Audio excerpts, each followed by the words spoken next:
ನಮಸ್ಕಾರ. ನಾನು ಕೃಷ್ಣರಾಜ ಒಡೆಯರ್ ನಾನ್ವಡಿ, ಮೈಸೂರು ಸಾಮ್ರಾಜ್ಯದ 24ನೇ ಮಹಾರಾಜ. ನಾನು 1884ರ ಜೂನ್ 4ನೇ ತಾರೀಖು ಮೈಸೂರು ಅರಮನೆಯಲ್ಲಿ ಜನಿಸಿದೆ. ತಂದೆ ಮಹಾರಾಜ ಚಾಮರಾಜೇಂದ್ರ ಒಡೆಯರ್, ನನ್ನ ತಾಯಿ ಮಹಾರಾಣಿ ಕೆಂಪನಂಜಮ್ಮನಿ ಮನಿದೇವಿಯವರು. ನನ್ನ ಬಾಲ್ಯ ಕಷ್ಟದಿಂದ ಆರಂಭವಾಯಿತು. ನನಗೆ ಕೇವಲ 10 ವರ್ಷ ವಯಸ್ಸಾಗಿದ್ದಾಗ 1894ರಲ್ಲಿ ನನ್ನ ತಂದೆ ನಿಧನರಾದರು. 1895ರ ಫೆಬ್ರವರಿ 1ನೇ ತಾರೀಖು 11 ವರ್ಷದ ವಯಸ್ಸಿನಲ್ಲಿ ನಾನು ಸಿಂಹಾಸನ ಏರಿದೆ. ಆ ಸಮಯದಲ್ಲಿ ನನ್ನ ತಾಯಿ ರಾಜಪ್ರತಿನಿಧಿಯಾಗಿ ರಾಜ್ಯವನ್ನು ಆಳಿದರು. 1902ರ ಆಗಸ್ಟ್ 8ನೇ ತಾರೀಖು ಗವರ್ನರ್ ಜನರಲ್ ಜಾರ್ಜ್ ಕರ್ಜನ್ ಅವರು ಜಗನ್ಮೋಹನ ಅರಮನೆಯಲ್ಲಿ ನನಗೆ ಸಂಪೂರ್ಣ ಆಳ್ವಿಕೆಯ ಅಧಿಕಾರ ನೀಡಿದರು. ಆ ದಿನದಿಂದ ನನ್ನ ನಿಜವಾದ ಪ್ರಯಾಣ ಆರಂಭವಾಯಿತು. ನನ್ನ ಜೀವನದ ಉದ್ದೇಶ ಬಹಳ ಸರಳವಾಗಿತ್ತು: ಜನರ ಸಮೃದ್ಧಿ ಮತ್ತು ಸುಖ. ನಾನು ಮೈಸೂರನ್ನು ಆಧುನಿಕ ರಾಜ್ಯವನ್ನಾಗಿ ಪರಿವರ್ತಿಸಲು ನಿರ್ಧರಿಸಿದೆ. ಶಿವನ ಸಮುದ್ರ ಜಲಪಾತದಲ್ಲಿ ಜಲವಿದ್ಯುತ್ ಯೋಜನೆಯನ್ನು ನಾವು ಸ್ಥಾಪಿಸಿದೆವು. ಮೈಸೂರು ಏಷ್ಯಾದಲ್ಲೇ ಮೊದಲ ಬಾರಿಗೆ ಜಲವಿದ್ಯುತ್ ಉತ್ಪಾದಿಸಿದ ಭಾರತೀಯ ರಾಜ್ಯವಾಯಿತು. 1905ರ ಆಗಸ್ಟ್ 5ನೇ ತಾರೀಖು ಬೆಂಗಳೂರು ಏಷ್ಯಾದಲ್ಲೇ ವಿದ್ಯುತ್ ದೀಪಗಳನ್ನು ಹೊಂದಿದ ಮೊದಲ ನಗರವಾಯಿತು. ಶಿಕ್ಷಣ ನನ್ನ ಹೃದಯಕ್ಕೆ ಬಹಳ ಹತ್ತಿರ. 1916ರಲ್ಲಿ ಮೈಸೂರು ವಿಶ್ವವಿದ್ಯಾಲಯವನ್ನು ನಾವು ಸ್ಥಾಪಿಸಿದೆವು. ಇದು ಭಾರತೀಯ ಪ್ರಾಂತ್ಯದಿಂದ ಸ್ಥಾಪಿತವಾದ ಮೊದಲ ವಿಶ್ವವಿದ್ಯಾಲಯ. ನಾನು ಬನಾರಸ್ ಹಿಂದೂ ವಿಶ್ವವಿದ್ಯಾಲಯದ ಸ್ಥಾಪಕ ಸಹಸದಸ್ಯ ಮತ್ತು ಮೊದಲ ಕುಲಪತಿ. 1909ರಲ್ಲಿ ಬೆಂಗಳೂರು ನಗರದಲ್ಲಿ ಇಂಡಿಯನ್ ಇನ್ಸ್ಟಿಟ್ಯೂಟ್ ಆಫ್ ಸೈನ್ಸ್ ಸ್ಥಾಪನೆಗೆ 371 ಎಕರೆ ಭೂಮಿಯನ್ನು ದಾನ ಮಾಡಿದೆವು. ಸಾಮಾಜಿಕ ಸುಧಾರಣೆಗಳಿಗೂ ನಾನು ವಿಶೇಷ ಪ್ರಾಮುಖ್ಯತೆ ನೀಡಿದೆ. 8 ವರ್ಷದೊಳಗಿನ ಹುಡುಗಿಯರಿಗೆ ಬಾಲ್ಯ ವಿವಾಹವನ್ನು ನಿಷೇಧಿಸಿದೆವು.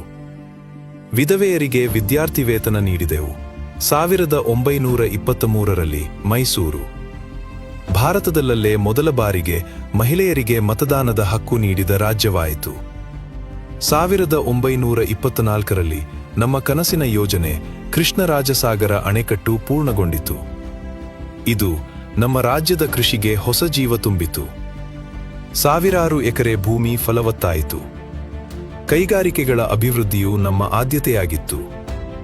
1923ರಲ್ಲಿ ಭದ್ರಾವತಿಯಲ್ಲಿ ಮೈಸೂರು ಐರನ್ ವರ್ಕ್ಸ್, 1936ರಲ್ಲಿ ಮೈಸೂರು ಪೇಪರ್ ಮಿಲ್ಸ್, 1933ರಲ್ಲಿ ಮಂಡ್ಯದಲ್ಲಿ ಮೈಸೂರು ಶುಗರ್ ಮಿಲ್ಸ್. ಹೀಗೆ ಅನೇಕ ಕೈಗಾರಿಕೆಗಳನ್ನು ನಾವು ಸ್ಥಾಪಿಸಿದೆವು. 1918ರಲ್ಲಿ ಮೈಸೂರು ಸ್ಟೇಟ್ ರೈಲ್ವೇಸ್ ಆರಂಭವಾಯಿತು.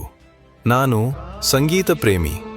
ನಾನು 8 ವಾದ್ಯಗಳನ್ನು ನುಡಿಸುತ್ತೇನೆ: ಕೊಳಲು, ಪಿಟೀಲು, ಸ್ಯಾಕ್ಸೋಫೋನ್, ಪಿಯಾನೋ, ಮೃದಂಗ, ನಾದಸ್ವರ, ಸಿತಾರ್ ಮತ್ತು ವೀಣೆ. 1915ರಲ್ಲಿ ಕನ್ನಡ ಸಾಹಿತ್ಯ ಪರಿಷತ್ತನ್ನು ನಾವು ಸ್ಥಾಪಿಸಿದೆವು.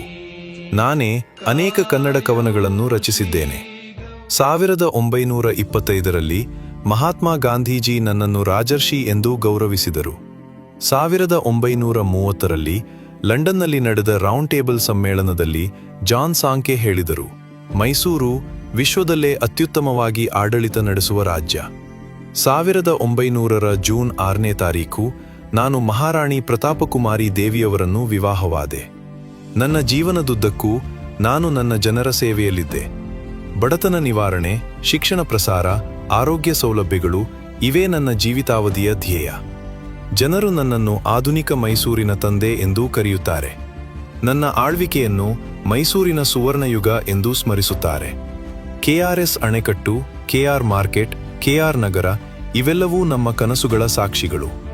ನನ್ನ ನಿಜವಾದ ಸಾಧನೆ ಕಟ್ಟಡಗಳಲ್ಲ, ಅದು ನನ್ನ ಜನರ ಮುಖದಲ್ಲಿದ್ದ ನಗು, ಅವರ ಬದುಕಿನಲ್ಲಿ ಬಂದ ಬದಲಾವಣೆ, ಅವರ ಭವಿಷ್ಯದಲ್ಲಿ ಹೊಳೆದ ಭರವಸೆ.